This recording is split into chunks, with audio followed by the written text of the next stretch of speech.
ladies, gentlemen, and disappointments. We are coming to you live from the Woman Caves in New York and Connecticut. My name is Leslie. And my name is Melissa. And we are verbally disastrous.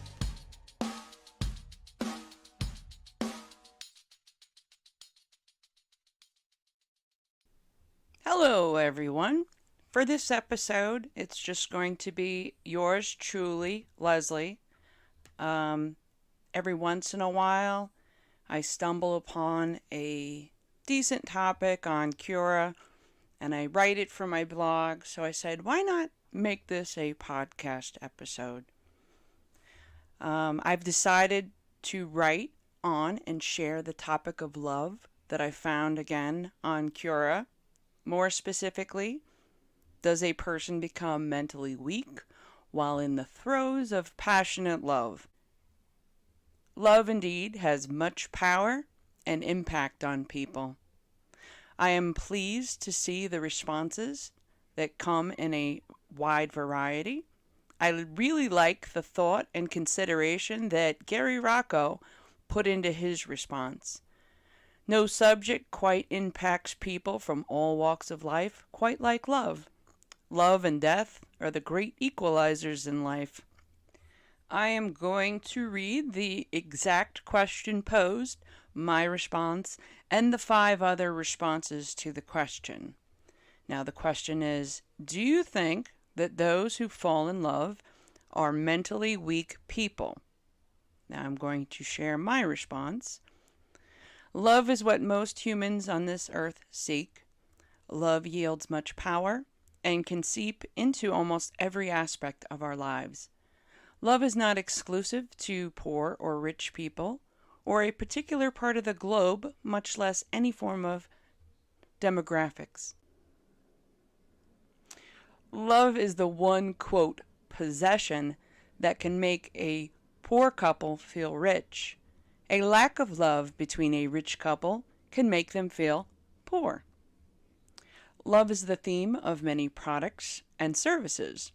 There are books, songs, movies, TV shows, all about it. Love can start a fight or smooth over conflict. Some people seek love in their entire life and never find it. Other people have stumbled upon it, yet don't recognize it properly. Meanwhile, others have faced such terrible experiences and then proceed to spend the rest of their lives trying to avoid any part of love. Perhaps a huge part of me thinks that people who fall in love are mentally weak. After all, being in love is one of those few times where you are not in control of your emotions or actions. Love can bring a strong man or woman down to the knees. Love can dramatically change a person's behavior. I believe in the power dynamics of each relationship. This is where one partner loves the other a little more. I believe that love is equal in few relationships. The partner who loves less has more leverage on the relationship.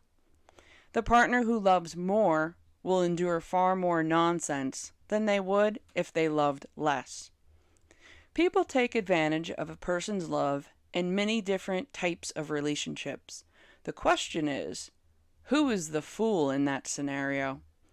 Is the fool the person taking advantage while being with a loving partner, or the person who is blinded by love and looks away from bad situations? Can you be sensible when you are in love? To what degree do you behave differently when you are in love? Do you have the willpower to walk away from someone you have fallen deeply in love who is toxic?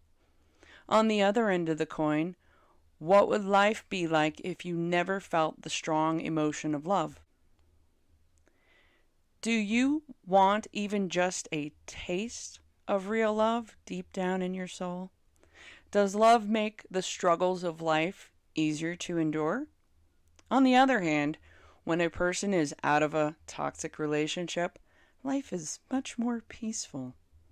This is because your mind is not wandering and thinking about your partner's behavior. We all must walk this life with a different set of circumstances. This includes a unique childhood that has molded and shaped us to adults. If our parents had a bad marriage and were trash examples, we may even grow up expecting the same bad behavior from partners. If either your parents fell short of expectations or our own experiences were bad, that can skew our view on life. Having the role model of parents in a great marriage will make you think you can mirror it in your own relationship. Love yields much power and impacts people in different ways. Many people have went to prison because of toxic love. Can love weaken a mind? Yes, it can force the hand of vicious acts. Can love strengthen a mind? Yes. Ask a cancer patient who uses the power of love to overcome the battle and come out a survivor. Love has much power that must be recognized and respected. Once recognized, try to move accordingly in a strategic manner. Always try your best to not hurt anyone in the name of love. Try your best to use love wisely. I sincerely wish you much luck. Now I'm going to read it's Gary Rocco's response, and I'm going to read it exactly as he wrote it. I will try my best. You are on the right track, but mentally weak might be too simplistic to accurately cover it. The key is the word, quote, fall. If you have ever fallen before, several or many times, you recognize when it is your fault that you fell, or when you fell due to external causes, like someone intentionally tripping you, or an obstacle suddenly gets in your way, or a banana peel. It's important to distinguish between the two types. When you claim you have fallen in love, or you see that you think someone else has done in falling in love, you are mistaken in your choice of words. There is no way that you can, quote, fall in love at all. The feeling that those who claim to have fallen for, quote, the one is, quote, infatuation. There is a very big difference between infatuation and being in love. Infatuation is when you first see someone that you are attracted to and immediately feel there is a connection based on that. Whereas love is knowing the good and bad of someone and still loving them all the same. The power of charisma is an ill-defined and misunderstood magnetic draw to another person is rooted in to return your, quote, mentally weak query, looks like it says a, quote, hole, or several of them in yourself. When seen in the cold light of day, objectively, unfortunately, when the affair is over, you can usually find those things missing in you that you found compelling, obsessively so, in the other. The traits that the other has are picked up almost unconsciously by your perception of their looks, achievement, body, their eyes, speech, grace, and most assuredly by their sexiness. None of those attractions amount to love, and the annuals of failure in several dates, weeks, months, or a year, male-female relationships over many millennia attest to the fact it was never love at all. If you feel like you've fallen into a singular infatuation, and you will disregard this sound advice, I am certain, at least try and bring in the critical reasoning you were born with to recognize what they present, or you think they do, is missing in yourself.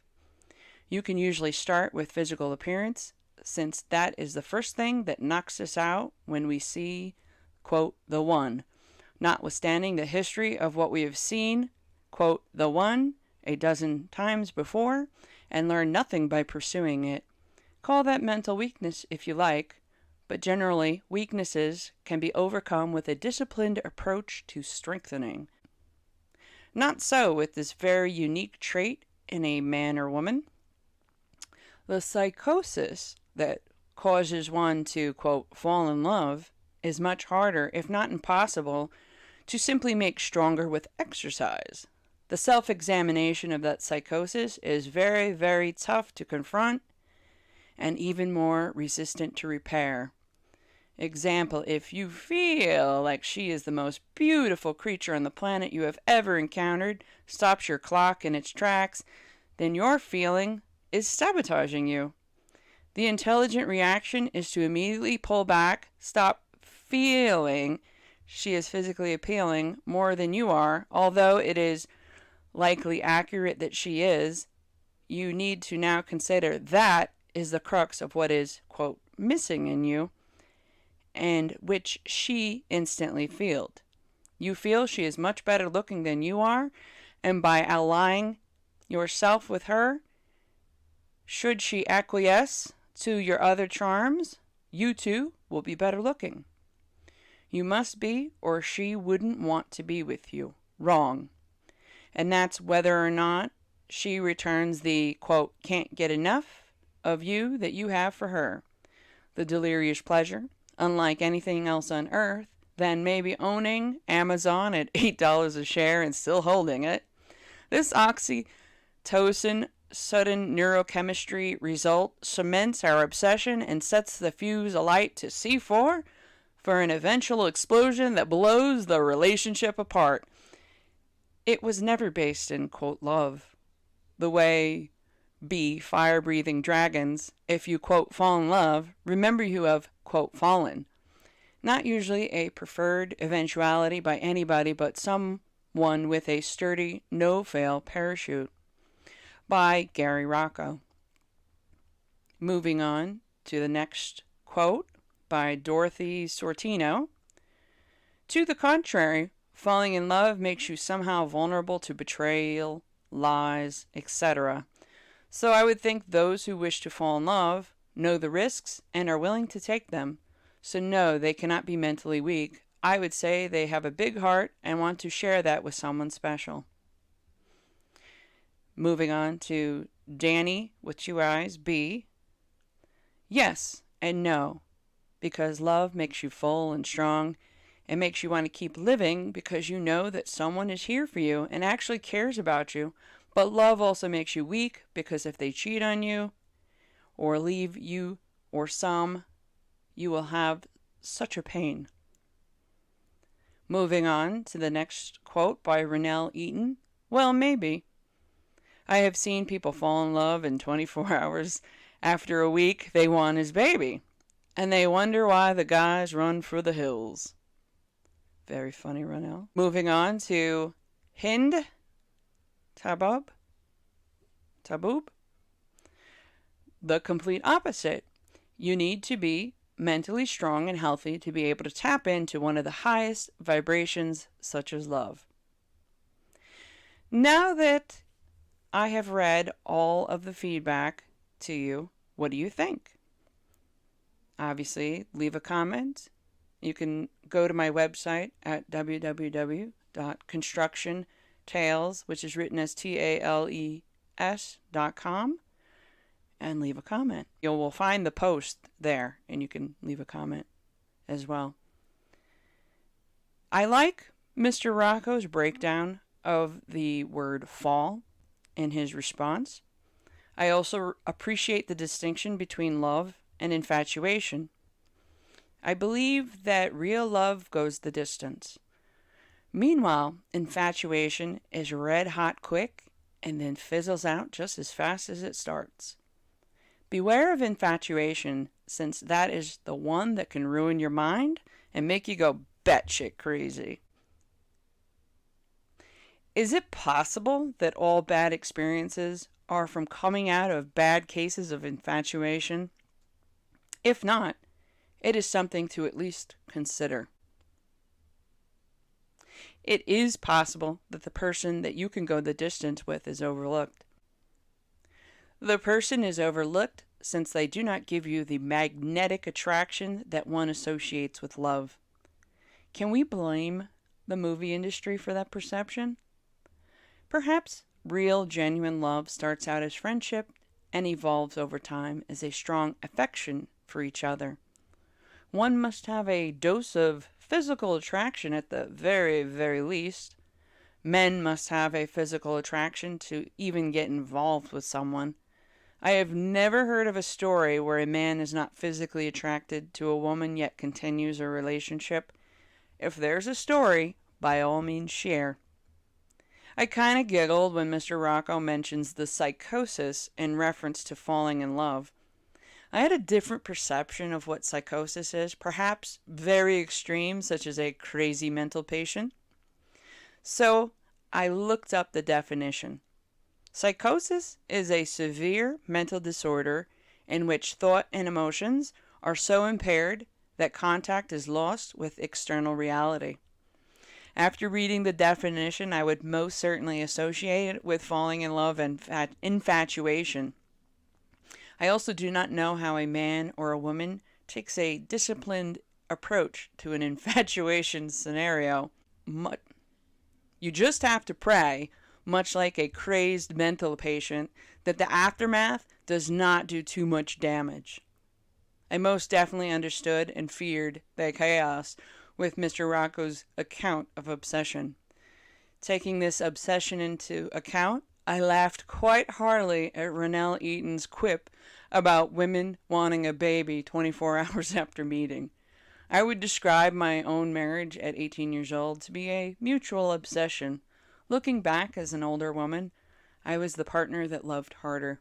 I often wondered how life would have been had he not passed away in a motorcycle accident. Would it have fizzled out, or would have lasted a quarter of a century? I will never know the answer. My objective today as an older woman is to find a companion that doesn't drive me nuts with foolish behavior. Now flip the coin from mental weakness to strength when in love. I also understand when others speak about the mental fortitude that is required to even stay in a relationship. A couple must endure and weather the ups and downs that come with a relationship. A couple must have the strength to withstand pain that comes from a partner making a mistake, such as cheating. There are some serious mental Olympics that come with trying to move past a cheating partner.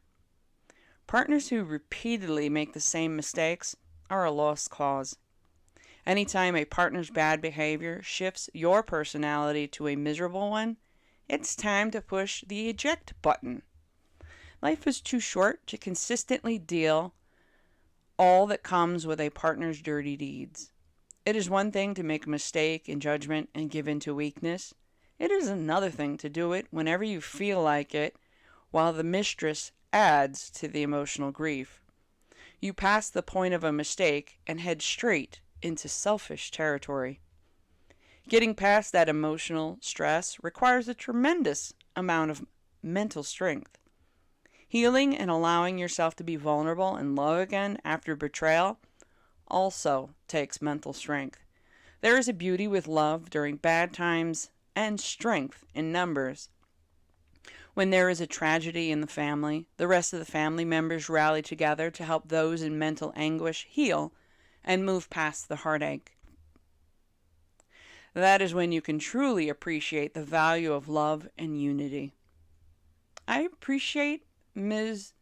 Tabaub's response that a couple must be mentally strong and healthy to tap into the highest vibration on earth, that is love.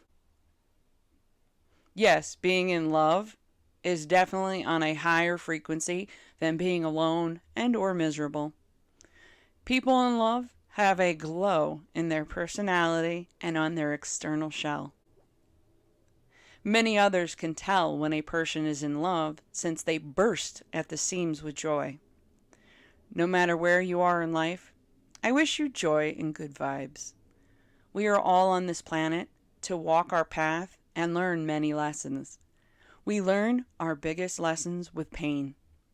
The good and bad lessons give us strength and growth. I've allowed myself 2 years to heal from a 5-year relationship. Perhaps now that COVID-19 is somewhat subsided on my side of the globe, it is time to try to date. It is most sensible to sort out and heal before moving forward. The next person does not deserve to be soiled with the stains from the past. Speaking of COVID-19, I sincerely wish that the people of India get past their crisis and heal as a nation. According to the news, your people are suffering. I heard medical equipment and vaccines are coming. I sincerely wish you all well. These wishes go to other nations suffering the same plight. It is a rainy day here in New York City, and we are starting to open up fully. I wish you a good hump day and the rest of the week. Cheers.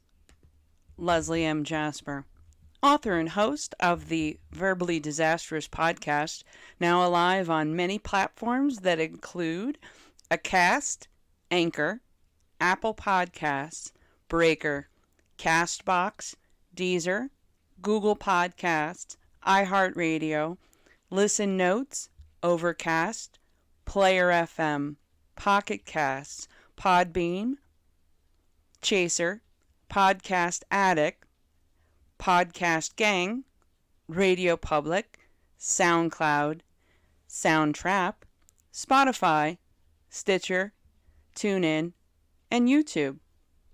The audio blog, Verbally Disastrous Podcast, and Construction Tales blog, now available on Acast, Anchor, Apple Podcasts, Breaker, Castbox, Deezer, Google Podcasts, iHeartRadio, Listen Notes, Overcast, Player FM, Pocket Cast, Podbeam, Podchaser, Podcast Addict, Podcast Gang, Radio Public, SoundCloud, Spotify, Stitcher, and TuneIn. For more information, head over to my blog and website at www.constructiontales.com. Again, I wish you a great day and the rest of the week. Cheers. This wraps up another episode on the Verbally Disastrous podcast that can be found on Spotify, SoundCloud, and YouTube. For more information, head over to www.constructiontales.com. Thank you for listening, and have a great one.